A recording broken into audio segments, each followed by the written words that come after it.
most amazing dreams that I've ever had. It was like a combination of a dream and a vision and traveling in the spirit realm. And the whole thing started with me seeing 7 blocks. They looked like bricks about the size of cinder blocks. And each of them had lines all over, squiggly lines all over, almost like a paint by number, as if they were going to be colored, but they haven't been colored yet. And the first one, I could see colors starting to form all over, and it painted a picture of this valley,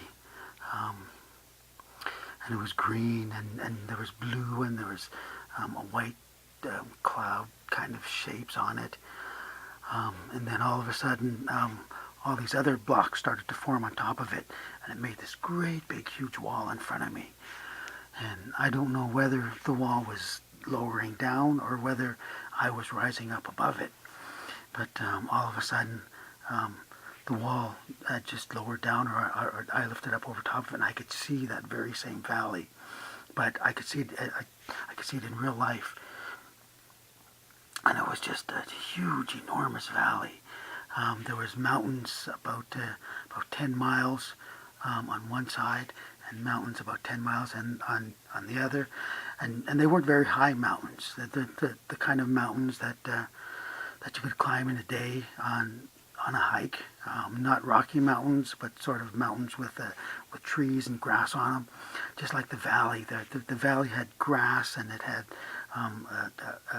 plants and agriculture and stuff like that, but it was all flat. About 100 miles in front of me, it was all flat, and I sensed there was another 100 or miles so behind me that it was all flat, because I tried to turn around, and I couldn't turn around. It was like being in the spirit realm. My body couldn't move like it does in real life, and then I could sense that there was somebody behind me, and I tried to look as best I could, and I could see this kind of like an angel kind of figure, but not an angel that's glowing white. Just kind of a regular angel is what I got the impression of, because his skin was kind of marble gray, and it had that marble pattern on it, I could see. And anyway, I asked where I was, and he just said, the Valley of Armageddon. And I remembered from my Bible studies that the Valley of Armageddon is in Israel, and it's what we Westerners call Armageddon. I was in the Valley of Armageddon, and then all of a sudden everything was kind of turning kind of warlike. All of a sudden there was black smoke all over the skies and everything. You could still see a lot of clouds, you could still see a lot of blue, but there was a lot of smoke from things burning. And then it was like a time-lapse movie. I could see everything in the sky going faster as if the day was progressing. And then far off in the distance of the valley, I could see this kind of like water coming down the valley, like this flood, this purple and black and red kind of water come rushing in with this time-lapse motion on it. And then everything slowed down to normal speed. Then I could see that it wasn't water, that in fact there were soldiers, just millions and millions of soldiers all over the place. They just flooded the whole valley from one end of the mountains to the other. And I could see that there were all sorts of military vehicles and tanks and jeeps and Humvees all over the place. And there was even thousands of high-ranking commanders and captains and lieutenants, and they were on horseback. There was thousands and thousands of horses too.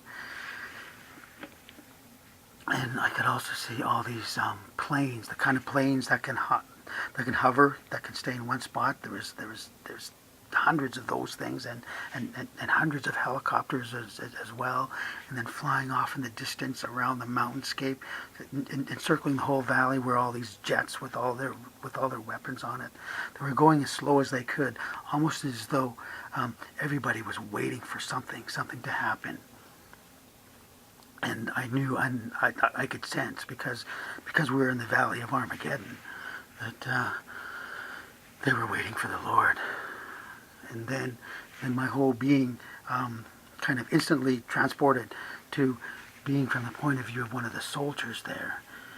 And I could feel what the soldiers were feeling. I could sense and I could see, and inside of me I was scared, like everybody else. Everybody else was sort of scared and hesitant, and you could feel a few people putting on a brave face. And then I could see more of the details of the soldiers. Some were just regular military fatigues, and some had the look of military cops, the mil cops we got running around here. And some were even in these kind of robot suits. They had mechanical enhancement suits, so they were a little bigger.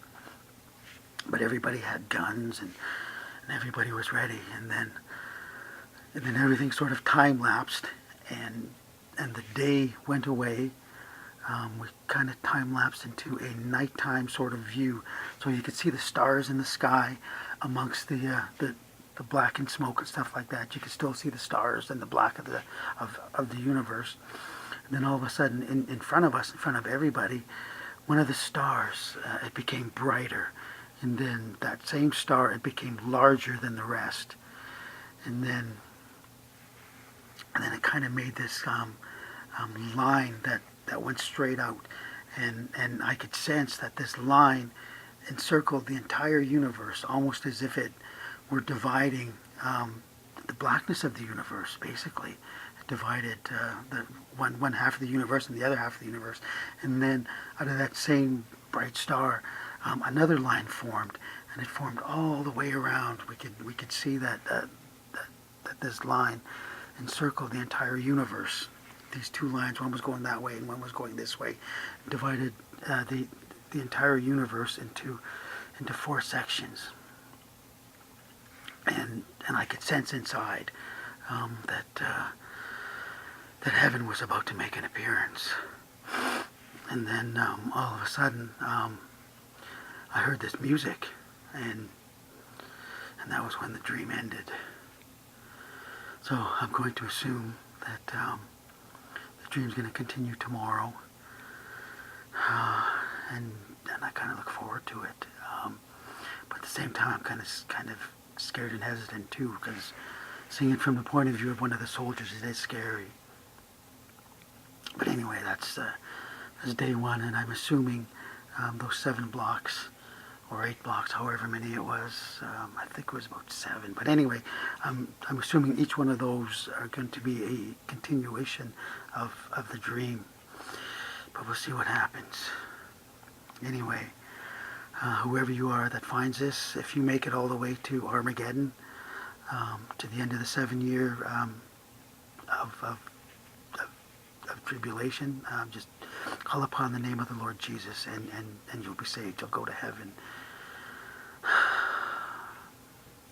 Anyway, that's the dream for day 1. We'll talk to you later. Take care. Jesus rules.